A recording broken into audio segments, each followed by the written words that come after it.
दोस्तों आज के इस वीडियो में हम डिस्कस करने वाले हैं आपके BSc third year fifth semester botany के यूनिट 8 एंजाइम से जुड़ा हुआ टॉपिक एंजाइम इनहिबिशन। तो आज के इस वीडियो में सबसे पहले हम जानेंगे कि एंजाइम इनहिबिशन होते क्या है, एंजाइम इनहिबिशन कितने टाइप के होते हैं और एंजाइम इनहिबिशन से जुड़े हुए जितने भी टॉपिक हैं उन सभी टॉपिक को हम डिस्कस करेंगे। और आपको बता दें कि इस टॉपिक से आपके एग्ज़ाम में क्वेश्चन पूछे जाते हैं, खासकर शॉर्ट टाइप के क्वेश्चन पूछे जाते हैं। तो आज का वीडियो बहुत ही इंपॉर्टेंट है, वीडियो को ध्यान से देखिएगा, पूरा देखिएगा, वीडियो को कहीं स्किप मत कीजिएगा। तो आइए सबसे पहले समझते हैं कि एंजाइम इनहिबिशन होता क्या है। The enzyme inhibitors are low molecular weight chemical compound.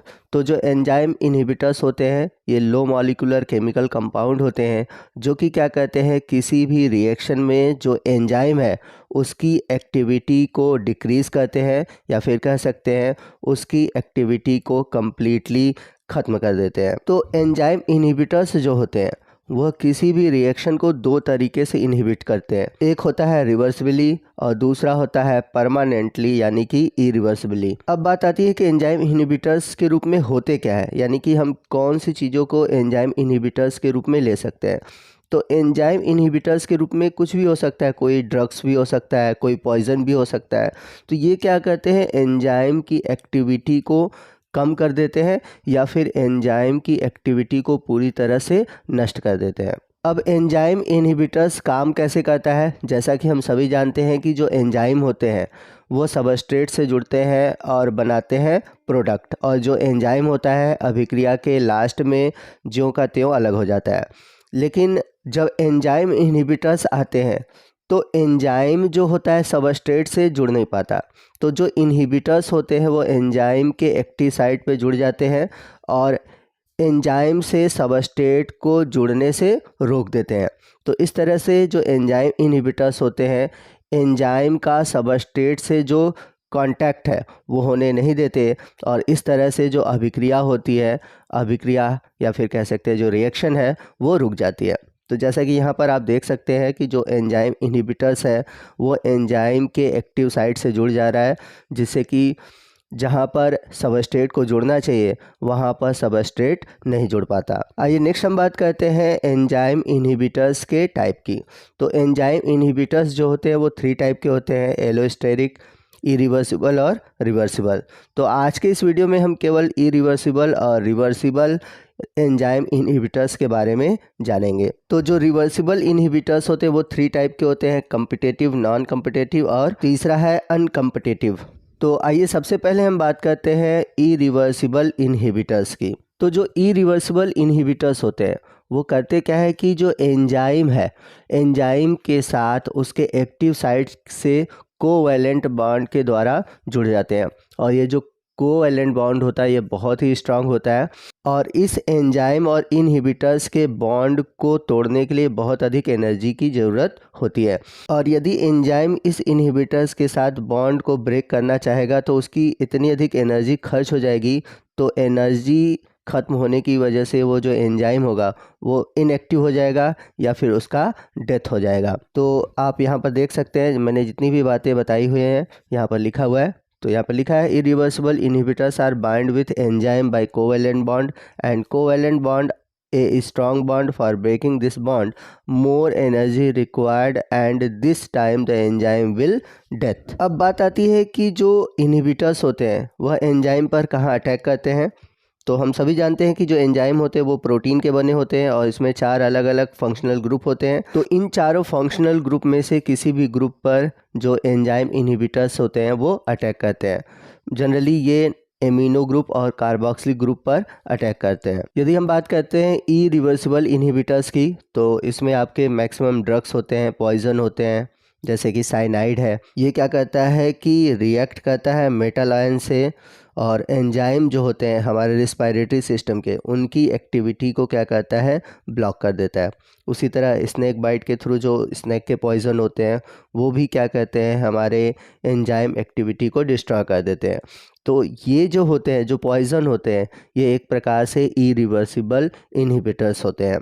आइए नेक्स्ट हम बात करते हैं रिवर्सिबल इनहिबिटर्स की। तो जो रिवर्सिबल इनहिबिटर्स होते हैं, जब ये एंजाइम से बाइंड करते हैं तो एक प्रकार के नॉन कोवैलेंट बॉन्ड बनाते हैं, और ये जो नॉन कोवैलेंट बॉन्ड होते हैं बहुत ही वीक होते हैं, इसलिए ये ईजिली एंजाइम से ब्रेक कर जाते हैं। ठीक है, अब बात आती है रिवर्सिबल इनहिबिटर्स कितने टाइप के होते हैं। तो जैसा कि मैंने पीछे आपको बताया था कि जो रिवर्सिबल इनहिबिटर्स होते हैं वो 3 टाइप के होते हैं। पहला है कम्पिटिटिव इनहिबिटर्स, दूसरा है नॉन कम्पिटिटिव इनहिबिटर्स, और थर्ड है अनकम्पिटिटिव इनहिबिटर्स। तो आइए सबसे पहले हम बात करते हैं कम्पिटिटिव इनहिबिटर्स की। तो कम्पिटिटिव इनहिबिटर्स में होता क्या है कि जो एंजाइम होता है वह क्या करता है कि वो सबस्ट्रेट और इनहिबिटर्स के बीच कंफ्यूज हो जाता है। वह पहचान ही नहीं पाता कि सबस्ट्रेट कौन है और इनहिबिटर्स कौन है। तो यहाँ पर आप फिगर में देख सकते हैं, यहाँ पर सबस्ट्रेट है और नीचे की तरफ इनहिबिटर्स है, और इन दोनों में एंजाइम को कंफ्यूज हो जाता है, यानी कि एंजाइम पता ही नहीं कर पाता कि कौन सा इनहिबिटर्स है कौन सा सबस्ट्रेट है, और इस वजह से ये इससे जुड़ जाता है इनहिबिटर से। तो यदि यहाँ पर एंजाइम सबस्ट्रेट से जुड़ता है तो मिलता है हमें प्रोडक्ट, लेकिन अगर एंजाइम इनहिबिटर से जुड़ता है तो यहाँ पर रिएक्शन जो होता है वो इनहिबिट हो जाएगी और हमें प्रोडक्ट नहीं मिलेगा। और जब एंजाइम इनहिबिटर से जुड़ता है तो बनाता है एंजाइम इनहिबिटर्स कॉम्प्लेक्स। तो यहाँ पर देख सकते हैं लिखा हुआ है, in this case the substrate and inhibitors structure are same and enzyme are confuse.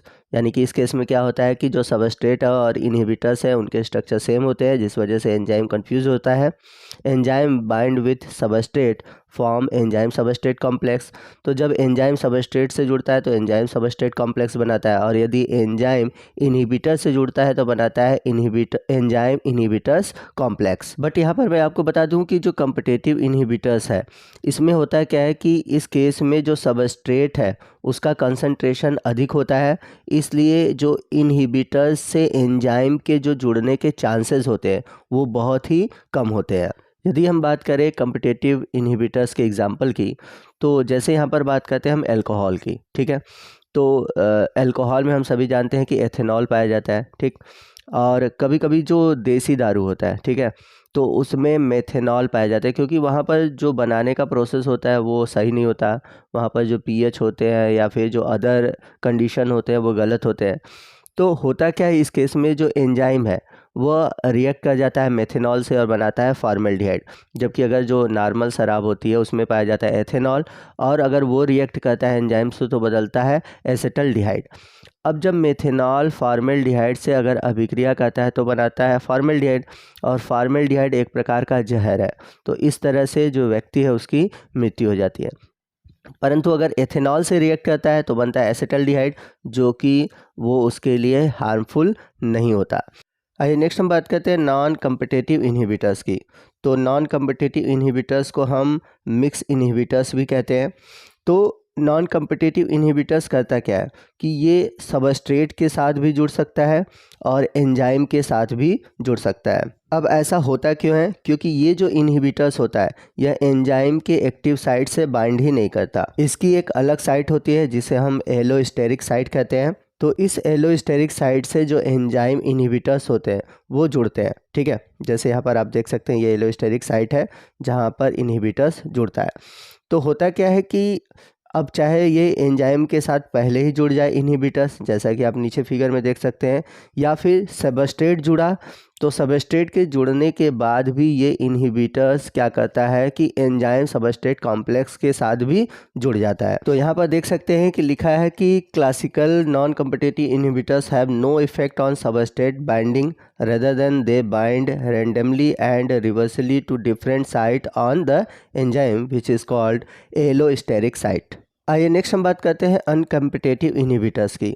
तो इसमें होता क्या है कि जो इनहिबिटर्स है वह एंजाइम से बाइंड नहीं करता। ठीक है, तो जो इनहिबिटर्स है वो बाइंड किसे करता है, ये बाइंड करता है एंजाइम सबस्ट्रेट कॉम्प्लेक्स के साथ। तो इस प्रकार से इसमें होता क्या है, इसमें मिलता है एंजाइम सबस्ट्रेट इनहिबिटर कॉम्प्लेक्स। यदि यह रिएक्शन फॉरवर्ड डायरेक्शन में जाता है तो मिलता है एंजाइम और प्रोडक्ट, यानी कि प्रोडक्ट का फॉर्मेशन होता है। अगर ये रिवर्सिबली जाता है तो मिलता है एंजाइम सबस्ट्रेट इनहिबिटर कॉम्प्लेक्स। तो यहाँ पर जो सबस्ट्रेट है वह कंपटीशन में नहीं है, यानी कि सबस्ट्रेट के लिए यहाँ पर जो बाइंडिंग साइट है वो अलग है। क्योंकि यहाँ पर जो सबस्ट्रेट है वो तो एंजाइम के साथ बाइंड होकर ही आएगा। और इनहिबिटर्स कब जुड़ रहा है? जब एंजाइम सबस्ट्रेट कॉम्प्लेक्स बन जा रहा है तब जुड़ रहा है। तो यहाँ पर सबस्ट्रेट के लिए कोई कंपटीशन नहीं है, इसलिए इसको हम बोलते हैं अनकम्पिटिटिव इनहिबिशन। तो ये जो अनकम्पिटिटिव इनहिबिशन है ये आपको सिंगल सबस्ट्रेट रिएक्शन में देखने को नहीं मिलता, ये जनरली आपको मल्टी सबस्ट्रेट रिएक्शन में देखने को